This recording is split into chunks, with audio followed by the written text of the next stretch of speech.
Hello and welcome to Access Sportsnet Lakers, brought to you by Arrowhead Mountain Spring Water. I'm Chris McGee, big game James Worthy, Allie Clifton. We got Brez and Trudell down at the arena. The Lakers in one of the most exciting games of the year win their 8th straight game, an absolute war with the New York Knicks. They found themselves down 13 for a lot of that third quarter. And guys, watching that game in the third and even into the fourth, they kept chipping away. And every time they get close, the Knicks would go on a 4-0 run and get it back up to 8 or 10. But the Lakers just fought, played defense, tightened it up, James. Huge threes by Gabe down the stretch. He hit 3 of them in the fourth quarter. And Luka was fantastic. And then in OT, LeBron, big, 4 for 4 down the stretch from the free throw line. Yeah, man, I'm going to sound like Oprah tonight. Everybody do the Worthy clap tonight. Everybody send in the Worthy clap. That was a Worthy clap game right there for sure from the beginning. You know, the Knicks, a tough team, well coached. Came in. I thought Anadobe took over in the first half. He hit a lot of threes and big buckets.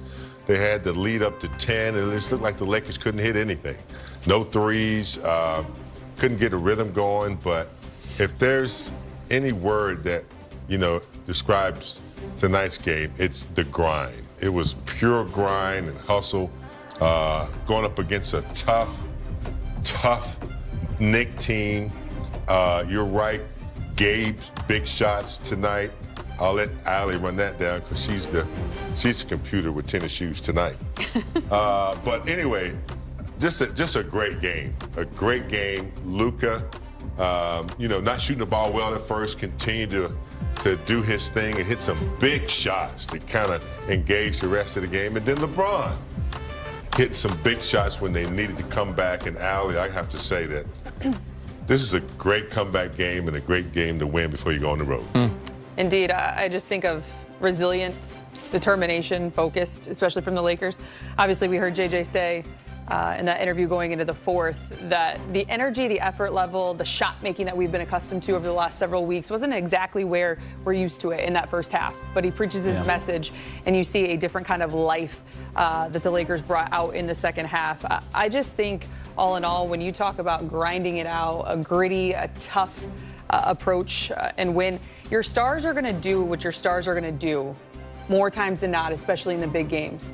But who can step up? Who of your others can hit the shots, can get the timely stops? You think of, obviously, the final possession down or tie game with 9 seconds to go. Jalen Brunson, you heard Candace Parker say on the broadcast, anybody but Brunson. Easier said than done. Yeah. But, right, you get the stop, necessary stop. And then Gabe Vincent, as you mentioned, I had to look it up right away. 4 of 25 over his last 5 from 3. He was 0 for 6 versus the Pelicans on Tuesday. This is the Gabe that we've been talking about. It's the one we've also seen over the last couple of weeks. But to just step in with such poise and a presence about himself, purpose down the stretch, the shot making, the defense, the toughness from him, I thought was the difference for the Lakers. JJ pulling all the right strings. AR was struggling. Goes with Gabe down the stretch of the fourth quarter. Goes back to AR in overtime. Austin has that big steal and the big 3. The Lakers now have 40 wins. They're 19 games over 500. They have the 4th best record in the league, and they are 20-4 in their last 24 games. And by the way, 6-0 on the homestand. Let's go back downtown. Jackson Hayes with Mike Trudell. All right, Jackson Hayes, what a game. You guys find a way, after not having your A game perhaps in the first 3 quarters, limit them in the fourth. How did you pull this out tonight? Just gritty defense, guys flying around. We forgot about that first half. It was a really bad first half. And just came out second half flying. And, I mean, the guys killed it tonight. Everyone killed it. 33 minutes for you, Jackson. What were you focused on, offense, defense, and finding all the ways to make plays on both ends? Just trying to make energy plays, trying to bring energy to my team, just making the right plays defensively, just coming over, helping, stuff like that. In overtime, Luka starts it out with the 5 straight points, then LeBron closes it with a couple of defensive rebounds and free throws. What's it been like playing with those two as you've become a pretty key part to what they do? It's been awesome playing with them. When you have 2 great players like that, it just makes the game so much easier for everyone else. And, I mean, they're both amazing. 8 straight wins and really taking care of business here. How good are you guys in this building, and what energizes you? I love how we play in this building. We got the best fans in the world here. They're the ones that energize me, at least. Just hearing them going crazy gets me going. So, shout out to Laker Nation.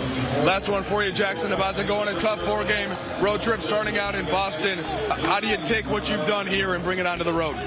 Just starting with defense. That's all where it starts. And carrying over from there. And we got to keep our composure on the defense end on this trip. All right. Appreciate it, Jackson. Appreciate you. You have a good one. The Lakers, James, you said it as we went to that Jackson Hayes interview. And by the way, he was fantastic. A couple of extras were huge down the stretch when he got that loose ball that ended up in Gabe's hands for a 3, which was gigantic.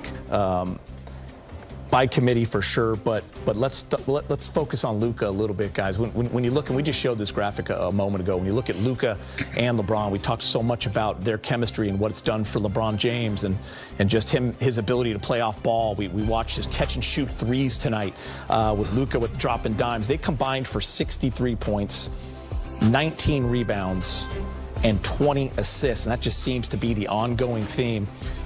Big Game, you talked about Luka, just his ability to start the game and get the crowd engaged, and the way he handled the beginning of that overtime when the Lakers had new life with the step back fall away on Cat and then getting the ball in that left wing and hitting a 3, 5 straight points, the emotion that he shows, and then LeBron finishing with the rebounding and then the free throws. It's just awesome to see these two together. Yeah, Luka started out, not hot hitting shots. He was a little off, only 9 of 23 tonight, but that usually would shake players up, if you're not hitting your shots at the beginning and things are struggling a little bit, not getting the calls you want.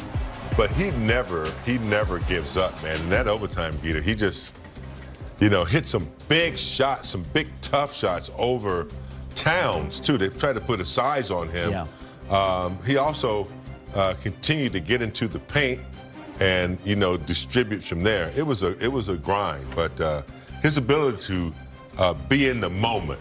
Most guys not having a good shooting night, they might try to pass or get to the free throw line or get a layup. Not this guy. He's relentlessly looking for the big moments. And in that overtime, he started something and finished. Listen, we've seen it at Crypto.com Arena when he wore a Mavs uniform with a step-back 3. We've seen it against Rudy Gobert last year in the Western Conference Finals when he hits that deep rainbow 3 on the step-back. Tonight, he had that opportunity against Cat on that left wing where he loves to hit that shot, and there was nothing but net. Allie, these guys back-to-back games over 30 as well, and the efficiency with which they're doing it is also really impressive. Again, I go back to what we were talking about in the pregame. It's actually very impressive to me of how well they've been able to make this transition to play alongside one another very seamless. It's as if they don't even think about it. And I think, obviously, LeBron has seen and been a part of so many things here throughout his 22-year career. And you hear him when he says he's a guy that's very adaptable. He's also played alongside attack guards throughout his career.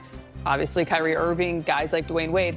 Having said that, the other point that I think should be made about Luka Doncic is he's 26 years old. He's done exactly what he's done. We all know him as a generational talent. But to walk into this franchise and be told that we need the ball in your hands and not look back, not look over his shoulder, not second-guess his moves, not second-guess his decision-making, continuing to shoot the high-volume threes and not think twice about it, understanding the way in which he can impact if the shot isn't falling. That right there is just a 1-2 punch that more times than not really seems unstoppable. And I think that they've just done it, and they've been able to get to it at such a high level and such a quick pace. You look at the most 10 games here from Luka Doncic. They were just telling me in my ear that we were going to look at this, 5th most in NBA history. He just turned 26. Literally the other day. I can't believe that we actually get to sit here and talk. They even said it on the broadcast. They were talking about it, Candace, like, can't believe Luka's a Laker. We've said it a bunch of times. How many I don't know times how many did they say it on the times broadcast? your friends have said it. Yeah, it's been super fun. I want to give, before we get to the highlights, I want to give the bench some love. 32-14. Dalton Connect, you forget that he gave some great minutes because he wasn't playing down the stretch there, but he got some great minutes in there, 22.